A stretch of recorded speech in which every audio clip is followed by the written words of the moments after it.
Figma allows you to import a range of image types into your design projects like JPEG, GIF, PNG, SVG, content you copy-paste, and those images are brought into your designs as background images in frames, depending on what they are. If they're an image, they'll do that. If it's vector, it'll stay vector, it'd be editable.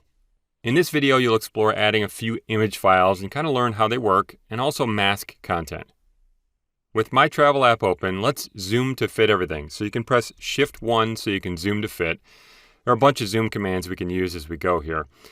And what I want to do is I want to put an image on a couple of these frames. So to place an image, you can learn the shortcut later, but you can also come up here to Shape Tools and Place Image, or come under the File menu and do the same thing.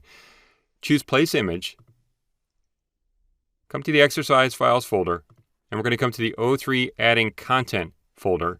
You should see we've got Hike 1 and a whole bunch of images here. Let's bring in the home background.jpg here. Click Open. You're going to see it's pretty big. If images are outside a certain range, it'll actually scale them down a bit.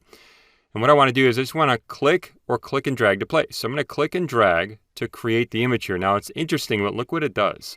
It's actually going to fill frame proportionally, so it'll keep it filled. You can press the Shift key so you don't distort the frame at all. Let's make it about yay big. Release the mouse button and then the key. You're going to see that mine currently isn't associated with this frame. It's not being cropped or cut out. So you can drag it into the home if you want to, the home frame, and it should be doing this. You can then reposition it, kind of drag it around a little bit if you want to do that. That looks pretty good. Now when we place images in here, you can see that we can scale them and resize them. You can change the corner radius. If you look to the right over here, you're going to see that we can also do things like do blending modes if we want to. So we have objects on top. We can add multiple fills. An image is just a fill. So if you don't want the image anymore, you can either delete the object altogether or remove the fill. You can add a stroke, we can have effects, and export it. Now what I want to do is I want to change the look of this. So if you double click on the image, now that was the same thing as coming over here and clicking. You can say, let's make it a fill, let's fit, crop, or tile to the actual frame that we're creating here. That's a bunch of different ways to fit it. You can rotate it. You can change things like exposure, contrast. You can pick another image right here, which is kind of cool. So I'm going to increase the saturation maybe a little bit. That looks pretty good. A lot of things you can do here if you want to try it out. And then close this up. Now let's put another image up here. So I'm going to press the space bar, move over. Come up here to the rectangle tool and click on Place Image. Grab the Hikes header. I'm going to do something similar. A little practice here. Click Open. Click and drag. I'll go a little bit smaller. There we go. Now it's not associated yet. If you want to, you can try and move it into the frame and it should snap it in there, hopefully. There we go. And you can scale it if you want to do that. Make it a little narrower. You can grab it by the side, by the edge, however you want to do it. All right, now we're going to place a series of images over here. So spacebar and drag over. We're going to draw frames first though. What if you want to go in and maybe have an array of profile pics or something like that? Come to Login Home and click on Login Home to select the actual frame. You can also click inside and you're going to see Layout Grid. Click on the Layout Grid. We're going to make this a 2-column this time instead.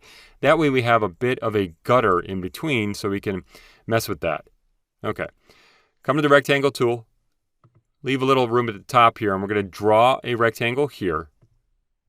And then we're going to copy it a couple different times. So if you press Option on Mac, Alt on Windows, and drag it across all these, or both these, Option on Mac, Alt on Windows, and drag them down.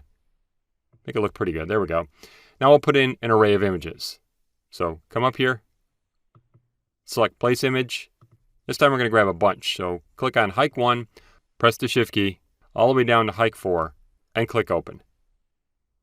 And what you can do, this is pretty cool, you can actually click inside of a frame and place it. So click, click, click, click. Now, something else we can do with our images if we decide that we don't like how they're being cropped or presented, we can create a mask. So if I press the spacebar and move over, we're going to put a picture over here and mask it. We're going to place a few vector graphics and an image. So click up here and choose Place Image.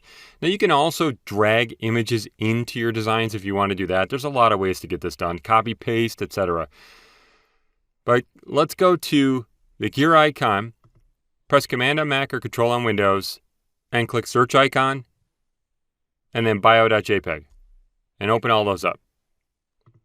And all we're going to do out here is you're going to see, okay, we've got SVG. Go ahead and click to place that. Click to place the other. And you're going to see the image here. Just click and drag to place it out there. Now I'm going to press the Shift key so it doesn't crop any of it off or cut any of it off. There we go. Now why don't you take these two icons and let's move them over here just so we have them out of the way. You can see these are two SVG icons that we can go in and we can continue to edit. If you double click on them, you can actually get into the layers and also the vector objects. You'll see in the layer stack over here what's going on. So whatever it was happening in the original application, that's what's happening. Okay, click on this image. I'm going to drag it in the center. You should see Smart Guides help us here. There we go, alignment guides. And we're going to draw a circle. So come up here, select the ellipse tool, press the Shift key, and just draw a circle. Now we can use this as a mask. So with these circles selected, this is kind of weird. This is different from other programs. It's not weird, it's actually kind of cool. What I want to do is I want to send it behind the image because the mask needs to be behind the objects that are being masked. So if you right click here, Control click, send backward, come up top, as long as it's behind the image or the thing to be masked, you can click Use as Mask.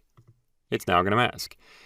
Look over in the Layers panel. This is kind of interesting. You're going to see we have the image itself, which is the bio, and the ellipse.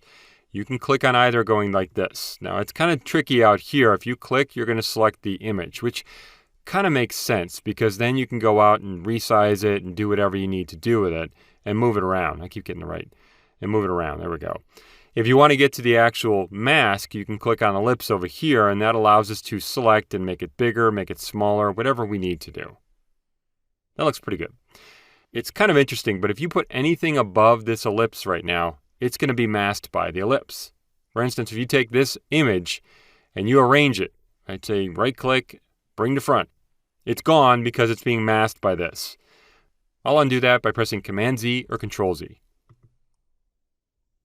If you want to remove a mask as well, you can select the masked object. You'll see it's highlighted. You can just turn it off. I'll turn it back on.